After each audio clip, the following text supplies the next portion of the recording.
Hello friends, कैसे हैं आप लोग? आई होप बहुत अच्छे होंगे। आज आप लोगों को विशेषण और विशेष्य के बहुत ही शानदार प्रश्न सॉल्व करने को मिलेंगे। इसके पहले भी आप लोगों ने एक क्लास में बहुत सारे विशेषण विशेष्य के प्रश्नों को सॉल्व किया है और आज उसी से हम लोग और भी प्रश्नों को सॉल्व करने वाले हैं जो विभिन्न एग्ज़ाम में बार बार पूछे गए हैं। खास करके RO ARO और PCS जैसे एग्ज़ाम्स में यहाँ से प्रश्न आए हुए हैं, तो ध्यान दीजिएगा। RO ARO के लिए क्वेश्चन बहुत ही ज़्यादा महत्वपूर्ण है। और आज आपका पहला प्रश्न है, भले और महान व्यक्ति उचित और संयमित व्यवहार करते हैं। कह रहा कि भले और महान व्यक्ति उचित और संयमित व्यवहार करते हैं। उपर्युक्त वाक्य में कितने विशेषण और विशेष्य हैं आपको बताना है। ऑप्शन नंबर ए में है, यानी कि पहले में है 2 विशेषण और 2 विशेष्य। ऑप्शन नंबर 2 में है 3 विशेषण और 2 विशेष्य। ऑप्शन नंबर 3 में है 4 विशेषण और 3 विशेष्य। ऑप्शन नंबर आपका 4 में है 4 विशेषण और 2 विशेष्य। आपको बताना है कि इस ऑप्शन में आपके, यानी कि इस प्रश्न में आपके कितने विशेषण और कितने विशेष्य हैं। बहुत ही ज़्यादा महत्वपूर्ण है और आसान भी है। आप सभी को इसका उत्तर पता होगा, चूँकि बच्चा लोग आप सीधे सीधे देख रहे हैं। क्या बात करना है? भले और महान, ये दोनों विशेषण हो गया किसकी? लोगों की। उचित और संयमित विशेषण हो गया किसका? व्यवहार का। यानी कि आपके 4 विशेषण हो गए और आपके 2 विशेष्य हो गए। ऑप्शन नंबर आपका 4 बिल्कुल सही है, 4 विशेषण और 2 विशेष्य। नेक्स्ट क्वेश्चन देखिए, बहुत ही ज़्यादा महत्वपूर्ण है और आसान है आप लोगों के लिए। आपको कहा जा रहा है कि यह गाय अधिक दूध देती है। उपर्युक्त में से आपको बताना है कि विशेषण कौन सा है। आपको बताना है कि यह गाय अधिक दूध देती है। उक्त वाक्य में अधिक विशेषण किसकी विशेषता बता रहा है? पहला है गाय की, दूसरा है दूध की, तीसरा है देने की, चौथा है किसी की नहीं। तो बहुत आसान है, निश्चित ही आप लोगों के लिए इस प्रश्न में कोई दम नहीं है। आप सभी को पता है। कह रहा है कि यह गाय अधिक दूध देती है। तो दूध किसकी विशेषता बता रहा है? अधिक किसकी विशेषता बता रहा है? दूध की विशेषता बता रहा है, क्योंकि दूध ही तो अधिक देती है। तो निश्चित ही दूध की विशेषता बता रहा है। ऑप्शन नंबर 2 बिल्कुल सही है। नेक्स्ट क्वेश्चन आपके सामने है, विद्वान व्यक्ति पूज्य होते हैं प्रयुक्त विशेषण है। इस वाक्य में विशेषण कौन सा है? पहला है सार्वनामिक, दूसरा है गुणवाचक, तीसरा है संख्यावाचक और चौथा है परिमाण बोधक। फटाफट बताएंगे कि विद्वान व्यक्ति पूज्य होते हैं और ये विशेषण आप सभी को पता है, ये गुणवाचक विशेषण है, जो कि यहाँ पे गुण की बात की जा रही है, विद्वान व्यक्ति के पूज्य होने की बात की जा रही है। नेक्स्ट क्वेश्चन देखिए, निम्न में से कौन सा शब्द विशेषण नहीं है? उत्कृष्ट, निकृष्ट, धृष्ट और विषाद। और ये भी बहुत आसान है। मैंने कहा है कि जब भी ये शब्द आते हैं, इनके आप आगे या पीछे आप संज्ञा और सर्वनाम लगा के उत्तर प्राप्त कर सकते हैं। जैसे उत्कृष्ट व्यक्ति होता है, निकृष्ट व्यक्ति भी होता है, धृष्ट व्यक्ति भी होता है, लेकिन विषाद ये क्या है? आपका ये विशेष्य है, ये विशेषण नहीं है। नेक्स्ट देखिए, निम्नलिखित शब्दों में से 2 शब्द विशेषण नहीं है। अच्छा, उल्लेख कीजिए, यानी कि इसमें से जो शब्द आपका विशेषण नहीं है आपको वो बताना है। पहला है सज्जन, दूसरा है दुर्जन, तीसरा है सुकुमार और चौथा है मानस। तो ये तो आप सभी लोग बहुत आसानी से बता देंगे। RO में ये सारे प्रश्न बार बार पूछे गए हैं। तो निश्चित बच्चा लोग, आप सभी को पता है कि सज्जन व्यक्ति होता है, दुर्जन व्यक्ति होता है, सुकुमार व्यक्ति भी होता है, लेकिन मानस आपका क्या है? ये विशेष्य है, ये विशेषण नहीं है। निम्नलिखित कौन सा शब्द विशेषण नहीं है? इनमें से कौन सा शब्द है जो विशेषण नहीं है, यानी कि वो विशेष्य है? पहला है आगामी, दूसरा है शांत, तीसरा है काला और चौथा है तुम। तो बहुत आसान है आप सभी के लिए। आप सभी को पता है, आगामी समय होता है, शांत माहौल होता है, काला जो है कुछ भी हो सकता है, कोई रंग, गाय या व्यक्ति, इंसान, कुछ भी हो सकता। लेकिन तुम एक क्या है? ये आपका विशेष्य है, ये विशेष्य है, बाकी सभी आपके विशेषण हैं। विशेष शब्द है, इसमें से कौन सा शब्द है जो आपका विशेष है? पहला है ललिता, दूसरा है सुंदर, तीसरा है लघु और चौथा है लंबा। फटाफट बताएंगे इसमें से कौन है जो विशेष है। और आपके लिए बहुत आसान है। RO में ये सारे प्रश्न बार बार पूछे गए हैं। तो देखिए, ललिता ये नाम है, ललिता नाम है, तो नाम क्या है? ये आपका विशेष है। सुंदर लड़की होती है, लघु चित्र हो सकता है, लंबा व्यक्ति, चित्र, सामान, कुछ भी हो सकता है। तो ये सारे विशेषण हैं, लेकिन ललिता एक नाम है और ये आपका हो जाएगा विशेष्य। निम्न में से विशेष्य शब्द है कौन सा है जो विशेष्य पद है? आपके सामने है ऑप्शन। पहला है उमा, दूसरा है कालिमा, तीसरा है मधुरिमा और चौथा है महिमा। फटाफट बताएंगे इसमें से कौन है जो आपका विशेष्य है। और आपके लिए ये प्रश्न भी बहुत ही आसान है, फटाफट देंगे उत्तर कि आपके हिसाब से क्या है जो आपका विशेष्य पद हो जाएगा। तो आपका जो विशेष्य है वो है आपका ऑप्शन नंबर 4 यानी कि महिमा, ये आपका विशेष्य हो जाएगा। और आपके बाकी विशेषण हैं आपका उमा, कालिमा और मधुरिमा, ये सारे आपके विशेषण हैं, लेकिन जो आपका महिमा शब्द है ये आपका विशेष्य है। चूँकि ये एक नाम है इसलिए आपका उमा जो है उमापति यानी कि ये विशेषता बता सकता है, कालिमा ये भी विशेषता है, आपका मधुरिमा ये भी विशेषता है, लेकिन महिमा जो है ये आपका विशेष्य हो जाएगा। नेक्स्ट क्वेश्चन देखिए, निम्नलिखित में से विशेषण पद है उपासना, उद्गार, आयतलोचन और वंदना। आपको बताना इसमें से कौन सा है जो विशेषण है। आपको एक ही कोई विशेषण है और आपको वही बताना है। फटाफट उत्तर देंगे इसमें से आपको कौन सा है जो कि लग रहा है विशेषण शब्द। तो याद रखेंगे आपका आयत लोचना ये विशेषण है, बाकी वंदना आप सभी को पता है नाम है, उपासना ये आपका विशेष्य है, और आपका जो उद्गार है ये भी जो है विशेष्य है इसलिए नहीं होगा। आयत लोचना ये आपका विशेषण हो जाएगा। निम्न में से कौन सा है जो आपका विशेषण नहीं है। इसमें से कौन सा है जो आपका विशेषण नहीं है। पहला कह रहा है कुटिलता, दूसरा जटिलता, तीसरा कौटिल्य और चौथा है कुरूपता। ये इसमें कंफ्यूज होंगे। आयोग ने इस क्वेश्चन को स्टार लगा दिया था क्योंकि इसमें सारे विशेषण हैं। कुटिलता भी विशेषता है, जटिलता भी विशेषता है, कुरूपता भी विशेषता है, और कौटिल्य कुटिल से हो गया है कौटिल्य। तो याद रखिएगा कुटिल की विशेषता है कौटिल्य। तो आपका आप सोचेंगे नाम भी है लेकिन ये विशेषण भी है, तो आपका याद रखेंगे ये सभी के सभी विशेषण हो जाएंगे। याद रखिएगा ऑप्शन नंबर इसमें कोई भी ऐसा नहीं है जो विशेषण ना हो। नीचे दिए गए वाक्यों में विशेषण का प्रयोग हुआ है। नीचे दिए गए वाक्य में किस वाक्य में विशेषण का प्रयोग हुआ है, और इसमें आप लोग कंफ्यूज होंगे पक्का। देखते हैं आप लोग इसका क्या उत्तर देने वाले हैं। और आर मेंस में क्वेश्चन आया हुआ था। पहला ऑप्शन है लड़का आया है, दूसरा ऑप्शन है गुलाब के फूल मुझे पसंद हैं, तीसरा ऑप्शन है वह गुलाब के फूल लाया है, चौथा ऑप्शन है वह लड़का फूल लेकर चला गया। आपको बताना है इसमें विशेषण का प्रयोग किस में हुआ है, और ये निश्चित ही थोड़ा सा आप लोगों को सोचने पे मजबूर करेगा। तो याद रखिएगा आपका जो सही है वो है आपका ऑप्शन नंबर 4, वह लड़का फूल देकर चला गया। क्या देकर चला गया है, तो फूल देकर चला गया। तो इसमें आपका विशेषण का प्रयोग किया गया है, बाकियों में आपका विशेषण का प्रयोग नहीं किया गया है। नेक्स्ट देखिए आपका क्वेश्चन है और इसमें आपको बताना है, और बहुत शानदार प्रश्न है और बहुत आसान भी है। कह रहा है सुगंधित कस्तूरी के लोभी शिकारी राजस्थानी हिरणों का, यहाँ होगा हिरणों का या हिरणों का, अवैध शिकार करते हैं। वाक्य में कितने विशेषण और विशेष्य हैं, तो ये तो बिल्कुल फटाफट गिन लीजिए। सुगंधित कस्तूरी, कस्तूरी की विशेषता है कि ये सुगंधित है, ये विशेषण हो गया, ये विशेष्य हो गया। शिकारी कैसा है, लोभी है, तो शिकारी विशेष्य हो गया, लोभी विशेषण हो गया। हिरण कैसा है, राजस्थानी है, तो हिरण विशेष्य और राजस्थानी विशेषण। अवैध शिकार, शिकार कैसा है, अवैध है, अवैध विशेषता इसकी है। तो देखिए आपका एक विशेषण, दो विशेषण, तीन विशेषण, चार विशेषण, और आपका एक विशेष, दो विशेष, तीन विशेष और चार विशेष, यानी कि चार विशेषण और चार विशेष। ऑप्शन नंबर 3 बिल्कुल सही है। बहुत आसान था और बहुत ही शानदार प्रश्न था। नेक्स्ट देखिए, समुद्री सांप में घातक परंतु बहुत कीमती जहर पाया जाता है। वाक्य में है, वाक्य में क्या, कितने विशेषण कितने विशेष हैं आपको बताना है। और ये भी देखिए बहुत ही शानदार प्रश्न है, देखते हैं आप लोग क्या उत्तर देने वाले हैं। तो पता है समुद्री किसकी विशेषता है, सांप की। घातक परंतु कीमती, घातक और परंतु जो ये कीमती है, ये देखिएगा ये किसकी विशेषता है, जहर की। यानी कि जहर विशेष्य है, सांप विशेष्य है। समुद्री, घातक, कीमती ये आपके विशेषण हैं। बहुत आपका प्राविशेषण है, तो आपके 3 विशेषण और 2 विशेष्य हो जाएंगे, और इसमें एक प्राविशेषण भी है बहुत।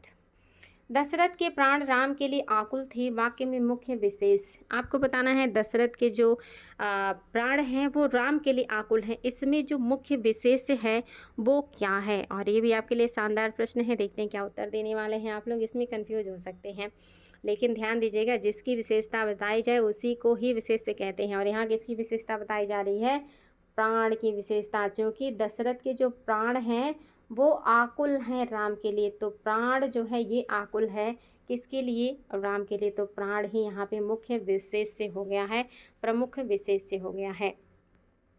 नीचे दिए गए वाक्यों में विशेषण का प्रयोग हुआ है, बताइए किसमें विशेषण का प्रयोग हुआ। पहला, राम और श्याम भाई हैं। दूसरा, राम ने माँ से पानी और खाना मांगा। तीसरा, राम ने खाने में दाल और रोटी परोसी, मतलब राम ने खाने में दाल और रोटी परोसी। और चौथा, राम ने रोटी खाकर और रोटी मांगी। राम ने रोटी खाकर और रोटी मांगी। आपको बताना किसमें विशेषण का प्रयोग किया गया है, और ये भी आपके लिए बहुत ही बढ़िया है, याद रखिएगा। आरो यारो में ये सारे क्वेश्चन बहुत बार आए हुए हैं, तो याद रखें आपका ऑप्शन नंबर 4 ही सही है। राम ने रोटी को खा लिया और खाने के बाद फिर और रोटी मांगी, तो ये आपका हो गया विशेषण का प्रयोग ऑप्शन नंबर 4 में। नेक्स्ट देखिए, काला घोड़ा तेज दौड़ता है में क्रिया विशेषण है। आपको बताना है काला घोड़ा तेज दौड़ता है, इसमें आपको क्रिया विशेषण बताना है। पहला है घोड़ा, दूसरा है तेज, तीसरा है काला और चौथा है दौड़ता है। देखते हैं आप लोग क्या उत्तर देने वाले हैं, और ये भी आपके लिए बहुत ही शानदार प्रश्न है बच्चा लोग, तो याद रखिएगा। क्रिया विशेषण बताना है, तो क्रिया है दौड़ना, और दौड़ना की विशेषता क्या है, तेज, तो यहाँ पे हो गया आपका तेज, ये है आपका क्रिया विशेषण। गीला है क्या है, सावधानी विशेषण है, संख्यावाचक विशेषण है, गुणवाचक विशेषण है, या इनमें से कोई नहीं। फटाफट बताएंगे कि गीला क्या है, और आप सभी को पता है गीला क्या होता है, नमी क्या होता है, गुड़ होता है। किसी चीज़ का गुड़ है कि वो गीला है या सूखा है, तो ऑप्शन नंबर आपका 3 बिल्कुल सही हो जाएगा। नेक्स्ट देखिए, दोनों शब्द हैं, दोनों शब्द क्या हैं। पहला ऑप्शन है समुदायवाचक विशेषण, दूसरा है गणनावाचक विशेषण, तीसरा है आवृत्तिवाचक और चौथा है क्रमवाचक। तो आपको बताना है दोनों शब्द क्या हैं, और बहुत आसान है, आप सभी को पता होगा। दोनों, तीनों, चारों, पांचों क्या समुदाय का जो है बोध करते हैं, तो ये क्या हो गया, समुदायवाचक विशेषण हो गया। निम्नलिखित शब्दों में से विशेष्य कौन है, निम्नलिखित शब्दों में विशेष्य कौन है। आकाशीय, आकाश, आराध्य और आश्रित। आपको बताना है कौन है इसमें जो विशेष्य है, और आपके लिए बहुत ही आसान है, और बच्चा लोग फटाफट देंगे जवाब। देखते हैं आप लोग क्या उत्तर देने वाले हैं। विशेष्य बताना है, तो आप सभी को पता है इसमें आकाश आपका विशेष है, आकाशीय विशेषण है। आराध्य देवता हो सकते हैं, आश्रित व्यक्ति हो सकता है, आकाशीय बिजली हो सकती है, लेकिन आकाश क्या हो गया, ये आपका विशेष्य हो जाएगा। निम्नलिखित शब्दों में से विशेषण कौन है। पहला है अजय, दूसरा है अजित, तीसरा है अकर्म और चौथा है अनुशंसा। इसमें कोई एक विशेषण है और आपको वही बताना है। फटाफट देंगे जवाब, आपके हिसाब से क्या है जो विशेषण हो जाएगा। तो याद रखिएगा आपका ऑप्शन नंबर 2 ये आपका है विशेषण। अर्जित संपत्ति, अर्जित धन इसकी विशेषता होती है। बाकी आपके क्या है, अनुशंसा का अनुशंसित होता है, अकर्म का देख लीजिए, ये सब आपके क्या है, विशेष्य हैं, विशेषण नहीं है। नेक्स्ट, निम्नलिखित शब्दों में से विशेषण कौन नहीं है, इनमें कौन सा एक है जो विशेषण नहीं है। कोई एक है जो आपका विशेषण नहीं है, बाकी सभी विशेषण हैं। पहला है आंतरिक, दूसरा है अंतर, तीसरा है आग्नेय और चौथा है आधिकारी। तो आपको बताना इसमें से कोई एक है जो आपका विशेषण नहीं है। तो बहुत आसान है, आप सभी को पता है आंतरिक विशेषण है। आंतरिक जो है आंतरिक व्यवस्था, आंतरिक चीज़ें हो सकती हैं। आग्नेय अग्नि का विशेषण है, और आपका अधिकारी गण, अधिकारी व्यक्ति, अधिकारी ये होते हैं। लेकिन आपका अंतर जो है ये आपका विशेष्य है, ये विशेषण नहीं है। ऑप्शन नंबर जो 2 है ये विशेषण नहीं है। इनमें से कौन सा शब्द विशेषण नहीं है, भयभीत, भीरु, निर्भीक और भव, इसमें से कौन सा है जो विशेषण नहीं है। बाकी सभी विशेषण हैं, और ये भी आपके लिए आसान हो गया है। अब तो आप लोगों के लिए काफ़ी आसान हो चुका है। सारे आप लोग आरो में आए हुए प्रश्नों को सॉल्व कर रहे हैं, तो याद रखेंगे जो आपका भव है ये आपका विशेषण नहीं है, आपका ये विशेषण नहीं है, बल्कि भयभीत व्यक्ति, भीरु व्यक्ति, निर्भीक व्यक्ति होता है, लेकिन भाव आपका विशेषण नहीं है। नेक्स्ट देखिए, निम्नलिखित में से कौन सा शब्द विशेषण है। सुंदरता, कवि, विद्वान, भलाई, इसमें से कौन सा है जो आपका विशेषण है, और आप बहुत आसानी से उसका दे सकते हैं उत्तर। निश्चित ही आप सभी को पता है सुंदरता का विशेषण होता है सुंदर, सुंदर स्त्री उसका विशेषण होगा। आपका कवि का भी ये भी विशेषण नहीं है, सुंदरता भी विशेषण नहीं है। आपका जो विशेषण है वो है आपका विद्वान, विद्वान व्यक्ति, विद्वान इंसान कोई भी हो सकता है। तो ये याद रखिएगा ऑप्शन नंबर 3 आपका विशेषण है, बाकी विशेषण नहीं है। वह कृषकाय व्यक्ति दौड़ने लगा इस वाक्य में विशेष्य है। आपको बताना है वह कृषकाय व्यक्ति दौड़ने लगा इस वाक्य में विशेष्य क्या है। पहला ऑप्शन है व्यक्ति, दूसरा है वह, तीसरा है कृषकाय और चौथा है दौड़ने लगा। तो आप सभी को पता है इसमें आपका जो विशेष्य है वो है आपका ऑप्शन नंबर व्यक्ति फर्स्ट। चूँकि यहाँ पे व्यक्ति की ही विशेषता बताया जा रहा है। व्यक्ति की विशेषता क्या है कि वो कृषकाय है, तो यहाँ पे जो विशेष्य है वो है व्यक्ति, वह कृषकाय व्यक्ति दौड़ने लगा। नेक्स्ट ऑप्शन देखिए, मीठा अमरूद में मीठा विशेषण किस कोटि का है। मीठा अमरूद में मीठा विशेषण किस कोटि का है। पहला है परिमाणवाचक, दूसरा है गुणवाचक, तीसरा है संख्यावाचक और चौथा है व्यक्तिवाचक। तो निश्चित बच्चा लोग आप सभी को पता है ये कैसा है, ये है गुणवाचक। मीठा, खट्टा, तीखा, मोटा, पतला सब गुण होते हैं। तुम कहाँ पढ़ते हो मैं किस कोटि का विशेषण है। तुम कहाँ पढ़ते हो मैं किस कोटि का विशेषण है। बहुत आसान है, गुणवाचक, प्रश्नवाचक, संकेतवाचक, संख्यावाचक। तो निश्चित ही सभी बच्चों को पता है यहाँ प्रश्न किया जा रहा है तो ये प्रश्नवाचक होगा। लोभी किस विधा का से निर्मित विशेषण है। पहला है संज्ञा विधि, दूसरा है क्रिया विधि, तीसरा है सर्वनाम विधि और चौथा है प्रत्यय विधि। बताएंगे बच्चा लोग किस विधि से बना हुआ है आपका लोभी। और ये आपके लिए बहुत ही आसान है। आप सभी को पता है कि लोभ एक भाववाचक संज्ञा है, तो लोभ से बना है लोभी, तो कैसा हो गया, संज्ञा विधि से बना हुआ है आपका लोभी विशेषण। इनमें कौन सा युग्म में विशेषण नहीं है। इनमें कौन से युग्म में विशेषण नहीं है। छोटा, बड़ा, हरा, पीला, 2, 3, राम, लक्ष्मण। तो सभी को पता है। अब तो मेरे बच्चों के लिए ऐसे प्रश्न में कोई दम नहीं रह गया, हालांकि आयोग ने सब पूछा हुआ है। राम, लक्ष्मण क्या है, ये विशेष्य हैं, बाकी सभी आपके गुणवाचक विशेषण हैं और संख्यावाचक विशेषण हैं। चलिए देखते हैं हमारा अगला क्वेश्चन। इनमें संख्यावाचक विशेषण कौन सा है। सात, काला, खट्टा, रावण। तो ये तो सभी को पता है, जिसमें संख्या है वो है ऑप्शन नंबर फर्स्ट, ये आपका संख्यावाचक विशेषण है। जिस विकारी शब्द से संज्ञा की व्याप्ति मर्यादित होती है उसे क्या कहते हैं। सर्वनाम, विशेषण, क्रिया और अव्यय। तो आप सभी को इसका उत्तर पता होना चाहिए। बहुत ही शानदार प्रश्न है, याद रखिएगा। आपका ऑप्शन नंबर जो 2 है बिल्कुल सही है। जिस विकारी शब्द से संज्ञा की मर्यादा व्याप्त होती है वो आपका होता है विशेषण। रमेश की पुस्तक पुरानी है इस वाक्य में पुस्तक शब्द क्या है। विशेष्य, विशेषण, सर्वनाम या क्रिया विशेषण। तो आप लोगों को बताना है कि रमेश की पुस्तक पुरानी है, इसमें जो आपका पुस्तक है वो क्या है। तो निश्चित ही पुस्तक की विशेषता है कि वो पुरानी है, तो पुस्तक क्या हो जाएगी, विशेष्य हो जाएगी। ऑप्शन नंबर फर्स्ट बिल्कुल सही है। उस ग्रंथ में 500 पृष्ठ हैं इस वाक्य में उस शब्द क्या है। आपको बताना उस ग्रंथ में 500 पृष्ठ हैं, इसमें उस क्या है, गुणवाचक है, परिमाणवाचक है, संकेतवाचक है या व्यक्तिवाचक है। तो आप सभी को पता है कि किसकी बात की जा रही है, उस ग्रंथ की, यानी कि उसकी तरफ संकेत किया जा रहा है कि उस ग्रंथ में जो वहाँ रखी है उस ग्रंथ में 500 पृष्ठ हैं। तो संकेत है, इसका मतलब क्या है, संकेतवाचक है। यह चांदी खोटी सी दिखती है इस वाक्य में खोटी सी विशेषण का क्या मतलब प्रकार है। गुणवाचक है, संख्यावाचक है, परिमाणवाचक है या पूर्णांक बोधक है। फटाफट बताएंगे। आपका कह रहा है यह चांदी खोटी सी दिखती है, इस वाक्य में खोटी सी विशेषण किस प्रकार का विशेषण है। तो याद रखिएगा, खरा, खोटा, अच्छा, बुरा, ये सब कैसा है, ये सब आपका गुणवाचक विशेषण हो जाएगा। दना मोल में किस प्रकार का विशेषण है। पहला है परिमाण बोधक, दूसरा है पूर्णांक बोधक, तीसरा है अनिश्चित संख्यावाचक और चौथा है निश्चित संख्यावाचक।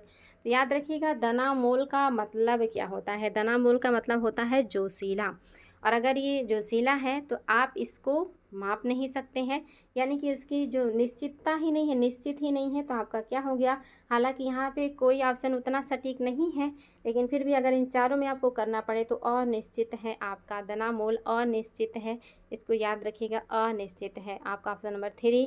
हालांकि इनमें से कोई भी इसके लिए सटीक नहीं है। निम्नलिखित शब्दों में से विशेषण शब्द बताएं।